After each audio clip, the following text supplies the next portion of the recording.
Ben Alaya, editor-in-chief of Sports Day newspaper, joins us now on the show. It's great to have you, Ben. Yes, Salam, good morning. Cecilia, good morning. And good morning. It's good Chairman, carry on. Call him Daddy. Daddy. Well, that's between exactly. We'll leave that out.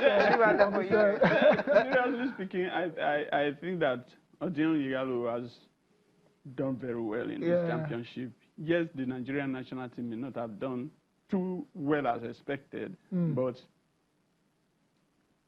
for some of us, or to some of us, I think that the team that was packaged is fairly new, and that they got the bronze medal. We should clap. Number 8. And I'm one of the persons who is saying keep General Raw. Wow, interesting. You've one of the very few saying that as well. Keep him. Keep him because he has a new team. He's building on.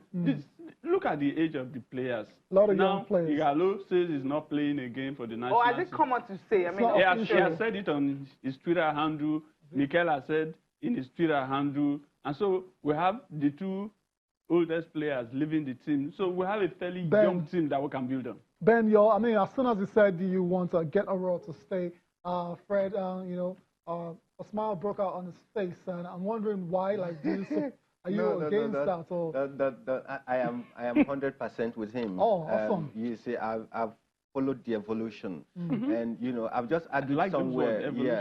If you plot the graph in the Nations Cup series, we didn't attend the 2 previous ones, 2015, 2017, and so your graph is going to point low. Right. Then you qualify for the 2019, and then you win a bronze. Your graph is going to go up. So, because everything in life is about, life really is about progress and sometimes ups and downs, they call it. So you know your moments when you are down, you know your moments when you are up. We had been down, we've been low, in the history, so to speak. Recent history. Yeah, recent history. Right. But now we're moving up. And the quality of game, yes, still so much to be desired, but at least we're getting some compound, we're making some sense of it, And I think that we need to give the coach time to do that. We had Westerhoff when he came in. He came in and his first tournament was Algiers 90. Yeah. Algiers 90, we got silver. We fell down to bronze in Senegal 92.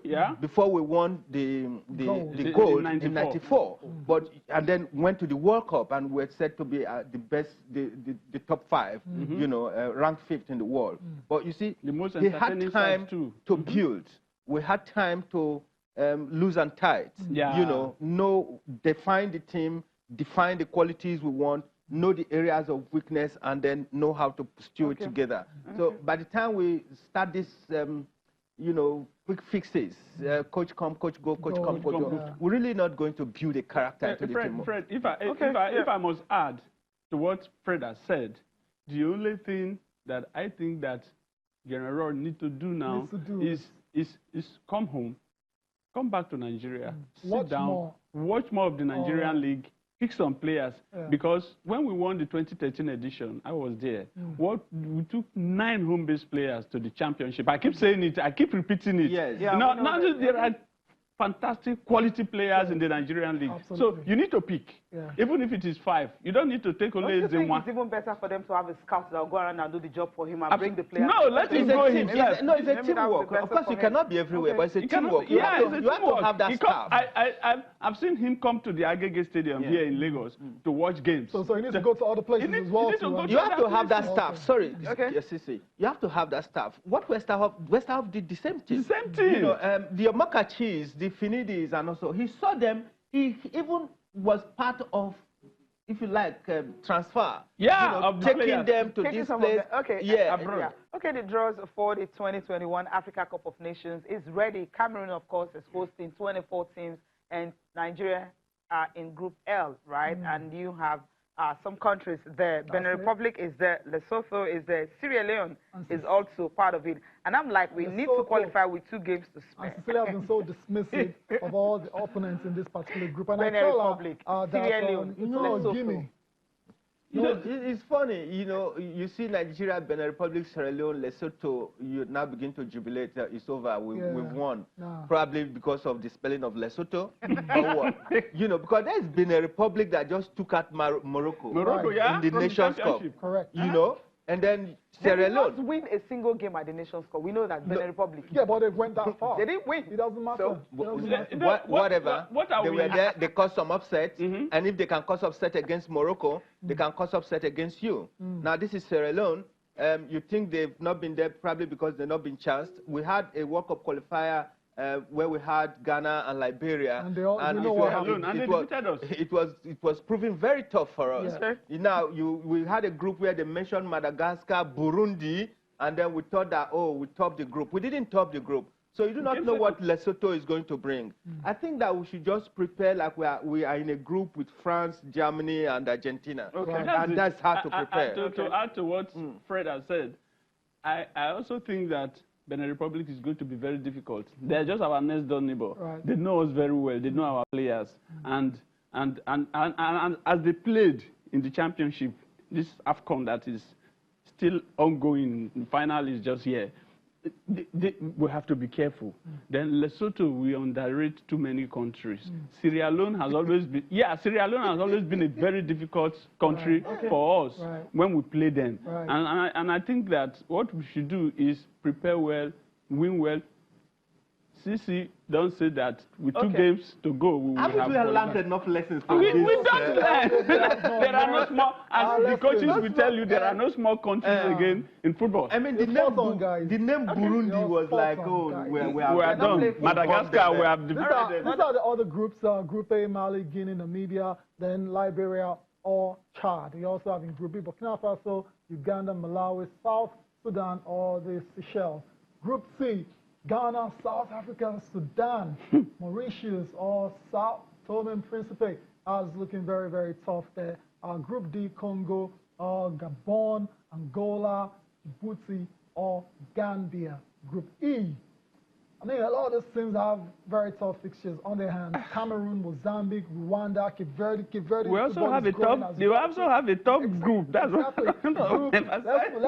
Let's move on now. Group G: Egypt, Kenya, Ghana, Togo, Comoros, Ireland, and last but not the least, Group H.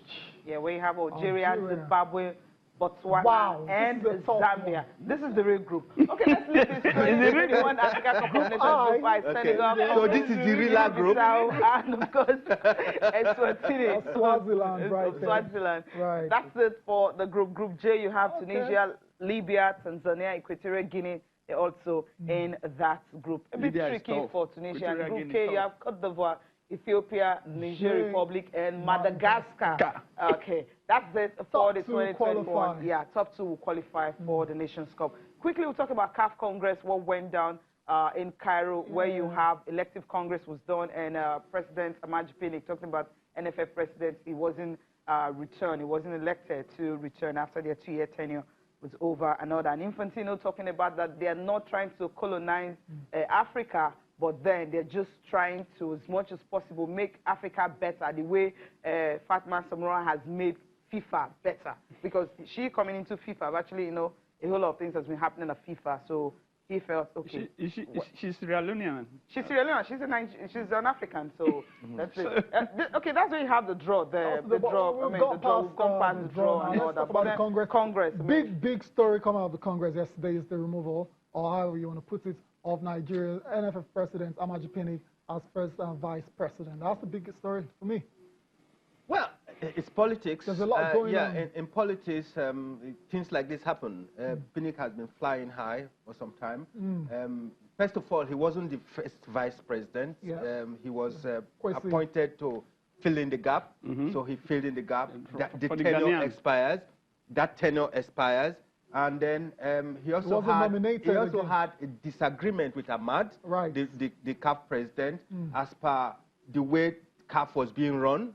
He wrote to him, maybe with boldness, to say, Mr. President, we are not doing things right. A number of things are wrong, and we need to fix them. This is not how we planned it, and so on. And I think that CAF has also owned up that things are not going well. And they made this invitation to FIFA come and help us, you know. But again, in politics, like the Machiavellian, you know, stuff, if I'm the president and Ben is very good, but he's also very bold and gutsy, he's likely to be like a threat to me. Yep. You know, so my advisors would probably ask me to keep him at bay.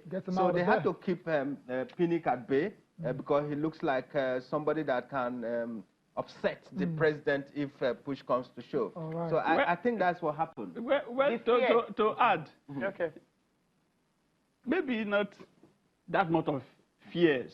I think that what is panning out is pure politics. Yeah. They are seeing the president of Nigerian Football Federation. If we put our house properly in order in Nigeria, that is the most important thing for me. Yeah. If our house is in order and all this talk of corruption and there or no corruption, if we put it in order, Amaju can possibly become the president.